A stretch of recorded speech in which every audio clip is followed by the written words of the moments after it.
scholars. You! You heard me. I'm talking to you. It's Miss Shaw, and it's time to take our learning skills up another level. Because you are a fierce learner, and you never back down. So let's start off by making a few promises to ourselves. I promise to focus. Say it with me. Today is the day I will not let anything distract me from my goals because I am super focused. I promise to... Just remember, even if you struggle, it's never impossible. If you work hard, you can change impossible to impossible. And I can't too. I can. I promise to show excellence. You need to do your personal best every day because no matter where you learn, no matter how you learn, excellence is the only option because you were born to be great. Ready to learn. Don't forget to have your supplies ready so you are set up for success.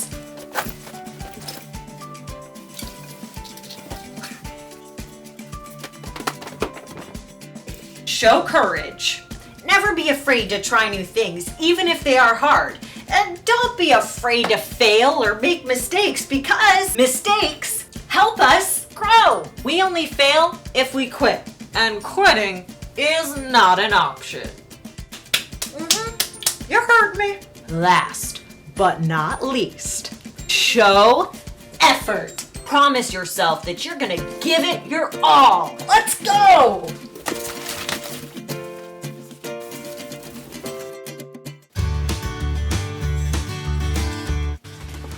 Oh, hey, I didn't even see you there. Guess I was caught up reading my book. You know, I've always been curious about how to build a story. How do authors do it? So I tried to find my answer in this book.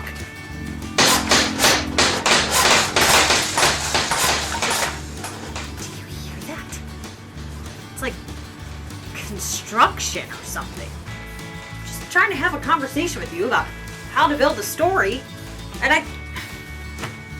I keep getting it interrupted. Where do you think that sound is coming from? What do you say we go find out? Let's go.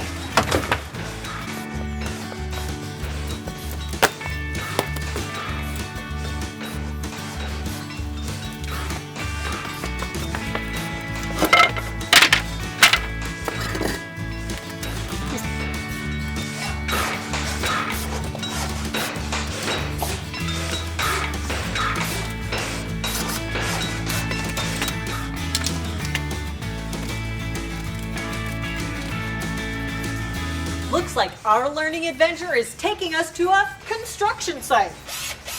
Let's go! We have some building to do. Better get going.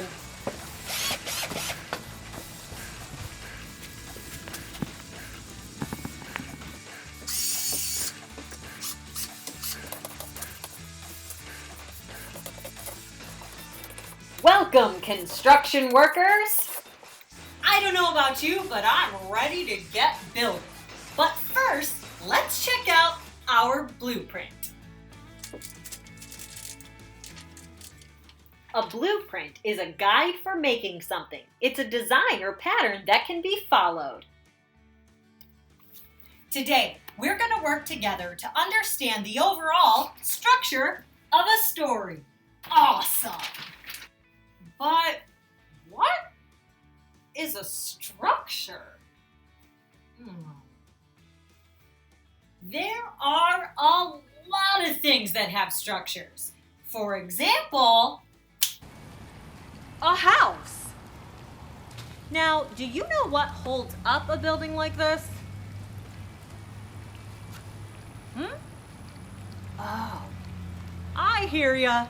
Let's go see.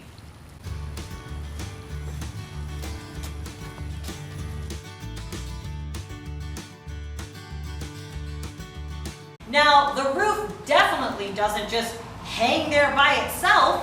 It has walls and posts that hold everything together. The parts of the building that hold everything together is called the structure.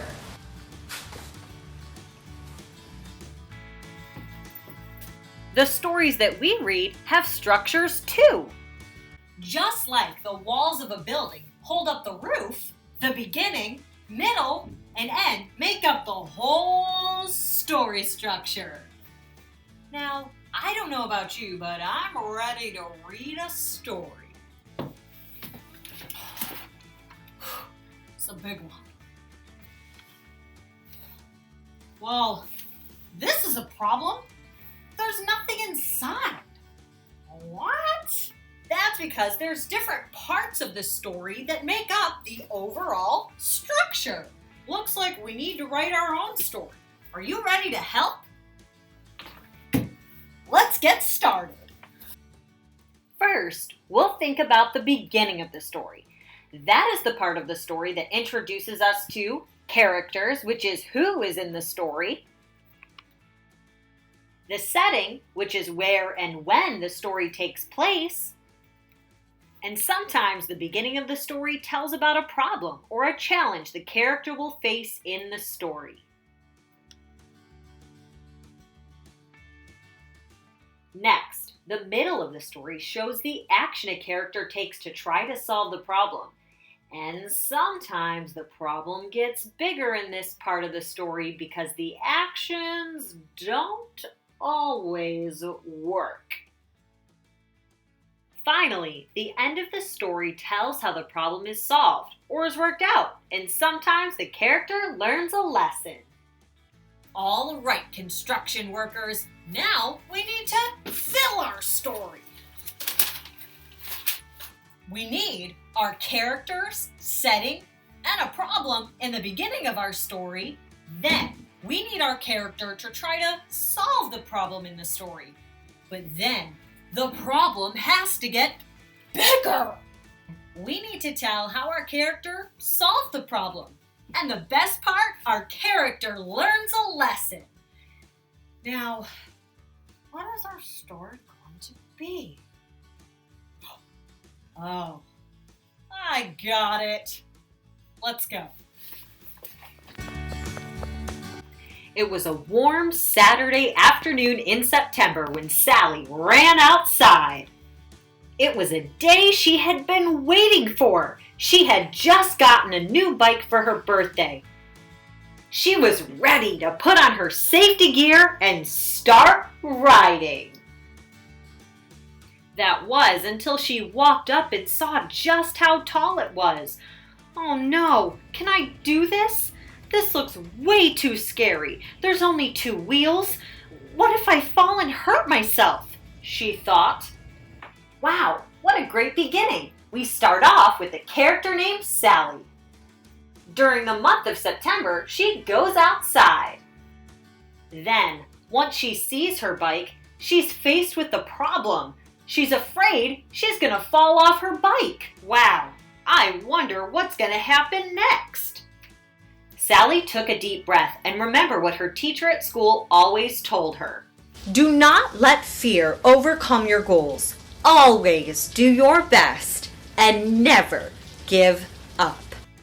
Sally grabbed the handlebars tight, put one leg over the bike, put her foot on one pedal, but lost her balance and fell. She kept trying and kept falling. I can't do this. It's just too hard, she cried.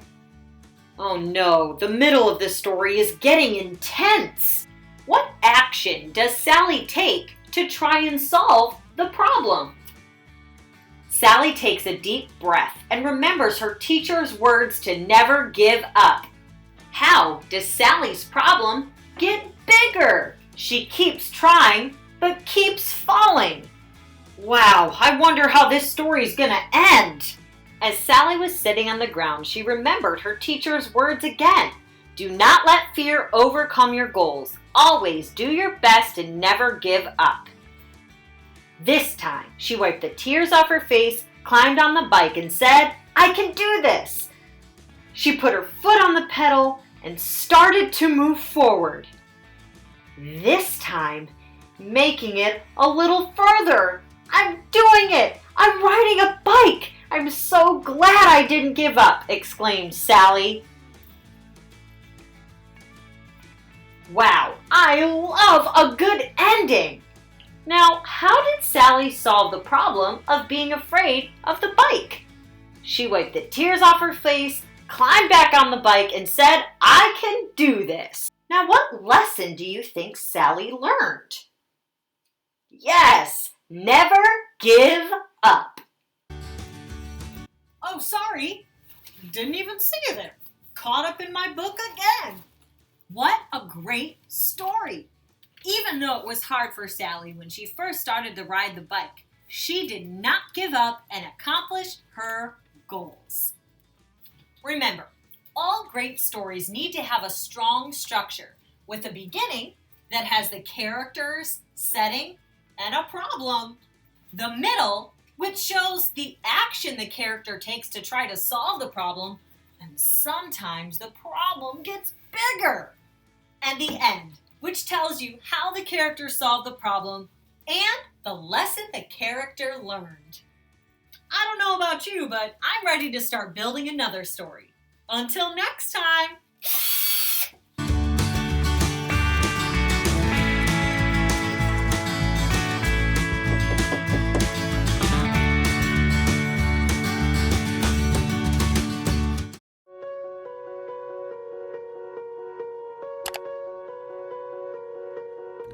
Hi, today's tech tip is all about finding your calendar and assignments inside of your Canvas app. There's two places you could find your Canvas app. One is in this folder called Launchpad Apps.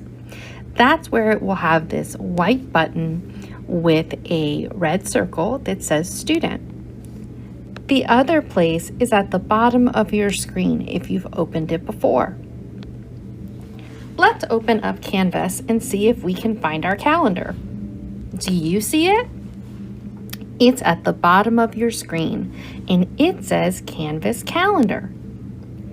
It's going to show you some interesting things. For example, today on Tuesday, we see there's a book fair. If I click on the arrow, it's going to tell us some more information about the book fair. If I click anywhere here, like the arrows, it will make it big. If I click the arrows again, it will make it small. If I click on yesterday's date, you'll see that there was a different assignment. And on this assignment, it had a link to a place that I was supposed to visit. And it tells me some more information. I can scroll with my finger to find other events. Like I can see something from last week. Now, if I want to find some of my assignments, I can click over here on my dashboard. And inside of my dashboard, I can click on one of my classes. In my classes, I can click on my modules. And here I'll see lots of different things for me to do today. One of them says assignment. Let's click on it. Here, inside of my assignment, I'll see directions from my teacher. In this one, I have to reply to something. Always make sure to read the directions from your teacher. And here is the same thing. I can click on these two arrows at the top to make it bigger and click on them again to make it smaller.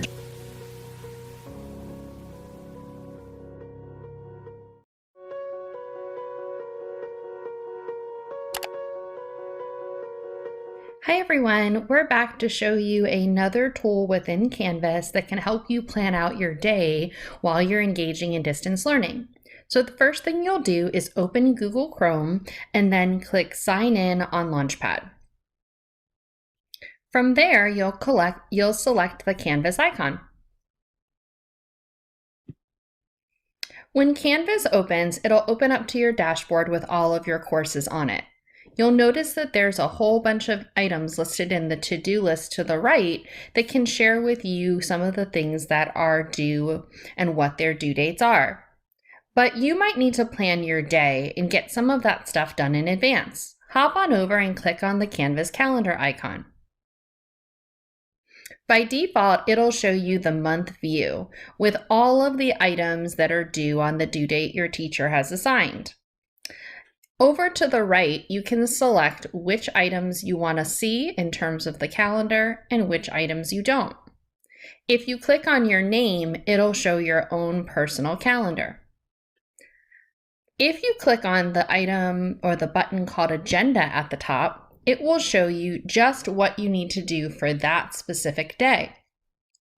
And if you want to add some things, you can go ahead and do that by clicking on the plus button, clicking on My To Do, and typing in something important, like when you need to take a break for lunch.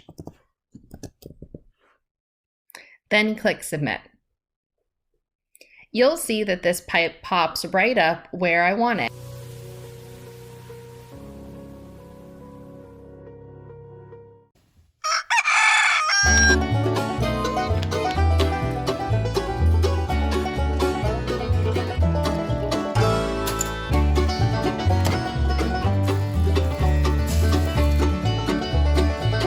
I just love a good breakfast. Now, how cool would it be to get our own eggs from a farm? That would be cool.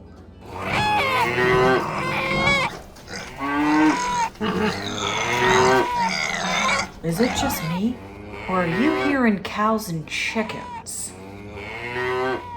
Let's go find out.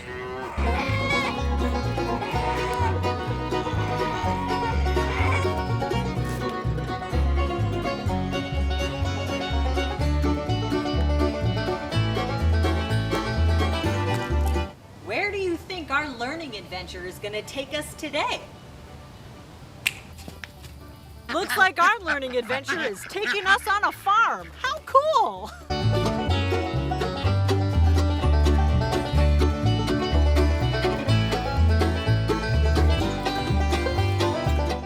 Welcome, farmers! Today we are going to be strengthening our math skills right here on the farm. You may be thinking, farmers use math? Of course they do! Math can be used literally everywhere. Today, we are going to strengthen our math skills by adding up 4 two-digit numbers. Yes! Before we start adding, let's begin by reviewing place value. That way we know just where to put our numbers.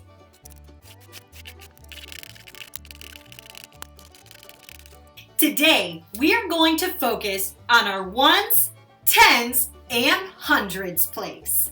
Now, before we start using our place value chart, just a quick reminder. Only one number can go in each column of the chart. I just so happen to have collected some numbers on the farm. Now, this number is just one digit because it only has one number. And since there's only one number, we'll put this number in the ones column of our chart. Now let's take a look at another number. This is the number 30. Now, how many digits does the number 30 have? If you said 2 digits, you're right. It has 2 digits. The 3 is a digit and the 0 is a digit. Let's put this number in our chart. Now remember, we can only put one number per column, so we need to break this number apart. It's still the number 30. We have 3 10s and 0 1s. Now, what if I put these two numbers together? What would that number look like? Awesome! Our number would become 36. I have 3 10s and 6 1s. All right, now that we remember our place value, I think we're ready to start adding some numbers together. And the best place to add is on the farm. Let's go!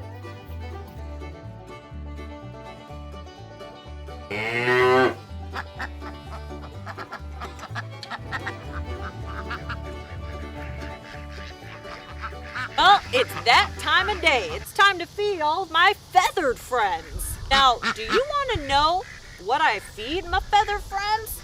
Let me show you. It's a combination, the best snack mix that these feathered friends love. Mealworms and cracked corn. I don't know about you, but that sounds delicious.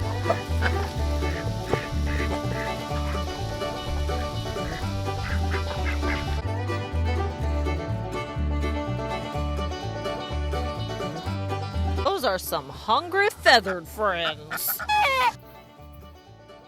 Feeding those feathered friends was so much fun.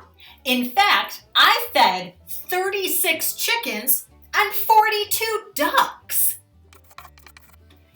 Now, how many feathered friends did I feed all together? Now, both of these numbers have 2 digits. So I need to be very careful to make sure I line up my numbers by their place value, the 1s and the 10s. Now, do you remember what we call the 2 numbers that we add together? If you said addends, you're right. Now, what do we call the answer to an addition problem? If you said sum, you're right. Genius! Today, we are going to use a strategy to help us add up these 2-digit numbers. Let's start by breaking up the addend 36. I have 3 10s and 6 1s. Let's break it up. Now, let's break up the addend 42. I have 4 10s and 2 1s. We are ready to add. Let's start off with our 1s place. 6 plus 2 equals, yes, 8. Next, let's add the 10s place. 30 plus 40 equals, if you said 70, you're right. Great job. Now we have 70 plus 8. Now, what does that equal? If you said 78, you're right. So on my farm, I fed 36 chickens plus 42 ducks equals 78 feathered friends all together. Great job. Wow, you are fluent with those addition facts. Now, let's try to add 3 2-digit numbers together. Let's add together the addends 62 plus 23 plus 44. When I break up these addends, I have 60 plus 2, 20 plus 3, and 40 plus 4. Let's add them up. Always start with our 1s place. 2 plus 3 plus 4 equals 9. Great job. Now, let's add the 10s place. 60 plus 20 plus 40 equals, yes, 120. Check it out. We have a number in the hundreds place. 120 plus 9 equals, when I add 120 plus 9, I have 9 1s 2 10s, and 100. The sum is 129. Great job! Now it's time to take our addition skills back on the farm. And I need your help. You see, I collected a bunch of eggs this week, and I'm not sure how many eggs I collected all together. Come on, help me out.